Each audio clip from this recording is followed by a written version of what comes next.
Hi, so today I'm going to be talking about two different things. The first is the Human Rights Watch article about tobacco farms poisoning children, and the second is about the shooting near Santa Barbara. I may break it up into two separate videos depending upon how long it takes. Alright, first off I'm going to go into the whole Human Rights Watch about the child workers on tobacco farms.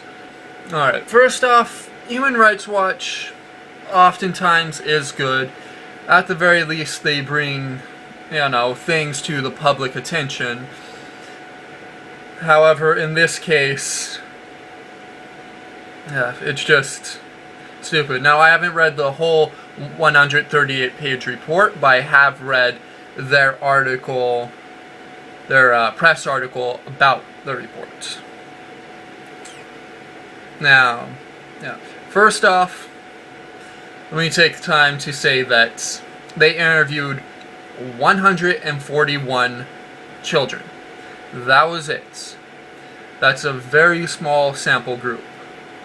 And, the size of that group means that anything that's found isn't necessarily conclusive. Now, that may mean that the government is going to want to come in and actually do a real study, but 141 people being interviewed means bupkis, scientifically speaking.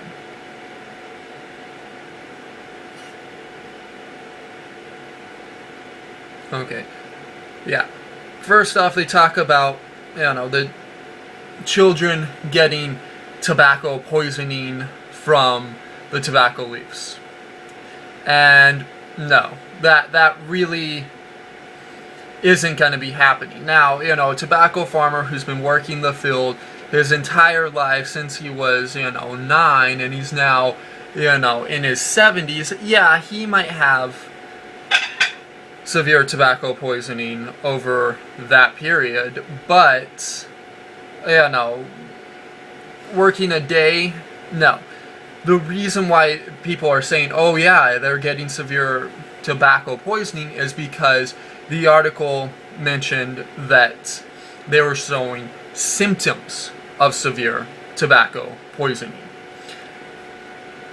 Not actually that they had severe tobacco poisoning. The symptoms that they said were, let's see here, nausea, vomiting, headaches, and dizziness. Now, the majority of the interviews were done in South Carolina, where it's hot and humid, and the kids are working over the summer because they don't have school and they want to earn some extra money. Alright?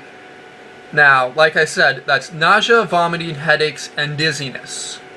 Working in the sun in South Carolina, where it's incredibly humid during the middle of the summer. Of course they're going to experience these things. You will experience these things just playing baseball during a day like that. Alright? That doesn't mean anything. Now, had they have been taken to the hospital and the hospital said, "Oh man, you guys have severe tobacco poisoning," okay, then you actually have something. But saying, "Oh, they felt dizzy and nauseous," they're working in the sun and humidity. Alright? That's going to happen. And second, another thing that I had a problem with about this was they were trying to, bash the farmers, saying that, they're not providing them with a bathroom or water to wash, their hands when they eat.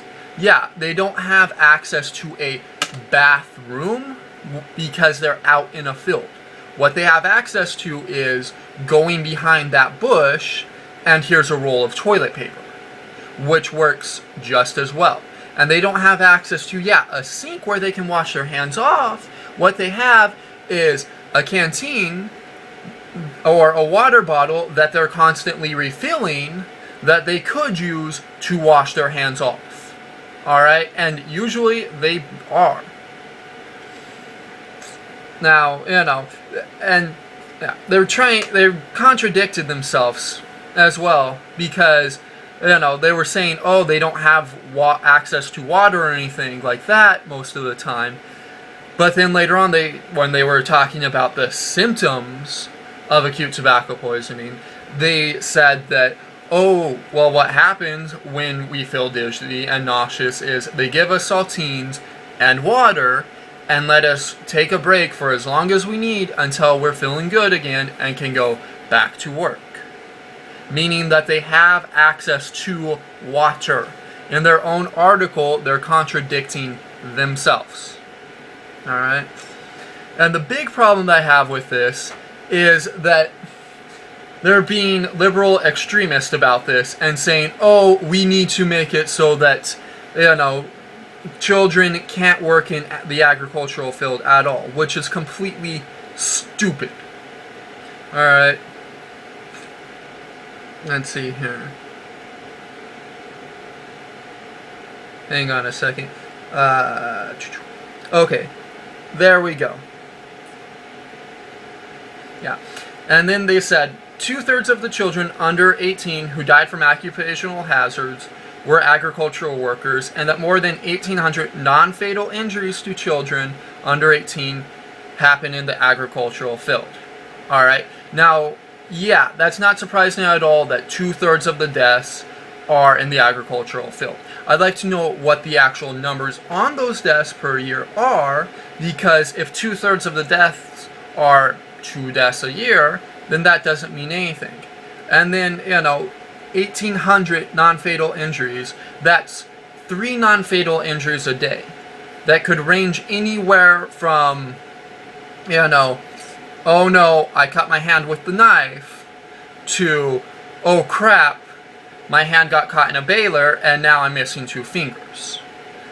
And they're saying that, oh, the children aren't being properly trained to handle this dangerous machinery. Yes, the majority of the children working these farms aren't being trained to handle heavy machinery, because the majority of these children aren't handling heavy machinery. The majority of the children are going out onto the field and plucking the crops. That's it. They don't need specialized training for that. If they're handling, a tractor or a baler or anything like that, where, yeah, you can get hurt, then they need specialized training, and they're getting it. But they're blowing it out of proportion, and because they're blowing it out of proportion, they're saying that we need to stop we need to make it illegal for children to work in the agricultural sector at all, which is absolutely ridiculous. If they wanted to try and limit these kinds of things, what they should do is limit the amount of hours children can work, or the amount of hours they can work on a tobacco farm, or limit how many children can work on a farm. But to say no children can work on a farm is just stupid, because the majority of the children working on farms are going to be the children of the farmers. It's going to be a small farm, a family farm, that they're working so that they understand how it works, how things are done, and they can take over later on. And it's a lot more difficult to teach them when they're an adult than when they're children. Because as a child, you can teach them slowly over the years, whereas if you have to start teaching them when they're adult, you have a time limit and you have to get through everything fast, which isn't going to be as viable, and it also creates less of an interest for the children to want to take over their parents' business. So if we stop children from working in farms, pretty much our entire agricultural economy is going to start tanking pretty quickly, which would be horrible for us. Yeah. Now, the one thing that did concern me about the article, and that I'm happy about this article because of it, like I said at the beginning, Human Rights Watch does good things. At the very least, they bring attention to certain things. The one thing that they brought to our attention with this article was pesticides. In the article, it says that 53% of the children saw tractors spraying pesticides in the field next to where they were working. Now, that is really bad. The farmers need to make sure that pesticides aren't being sprayed while people are working the fields. That's just common sense. And these interviews are, the majority of them, happening from large farms as well, where children are coming in from the community for the summer to work on the farm, make some extra money. Alright. Now, like I said, that's the one thing that I am happy that they brought to our attention, because that is something really horrible.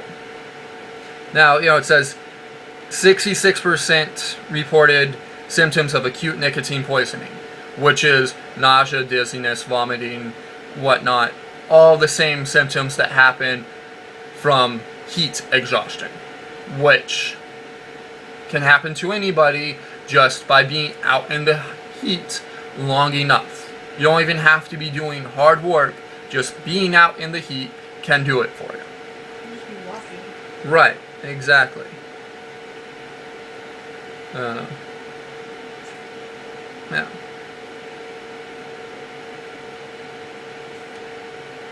And it tries to say how horrible it is for the children as well, because they're not getting paid well. But in the article itself, it even says that the children are making, that some of the children, the ones who are working long hours, are making $500 a week, which is really good money. Yeah, it's hard work. It sucks doing that hard work, but the money is worth it. And it's nice because in the article they also interviewed, well, not in this article, but in the BBC's article about this, they interviewed others. They interviewed a tobacco farmer who owned his family farm and worked the fields when he was a kid, and had his kids working the fields when they were children, and his children are getting ready to take over the farm for him. Which is why we need to keep children being able to work agriculturally. Now, yeah, limiting the hours would be a good idea, but to flat out say no, they can't do it is just stupid. They also had, a woman who did work in tobacco fields as a child, and she said, yeah, it was hard work, it sucked, but got good money for it, and I was happy to do the work for the money. So you have to take both sides into account, and like I said, to flat out say that, oh, we need to stop all children working in the agricultural field is just stupid. That's, too broad of a scope to do, and just fucking ridiculous of these dipshits. Alright, well, that's about all that I want to say on that. I'm going to do another video right now on the Santa Barbara shooting. Okay, thank you.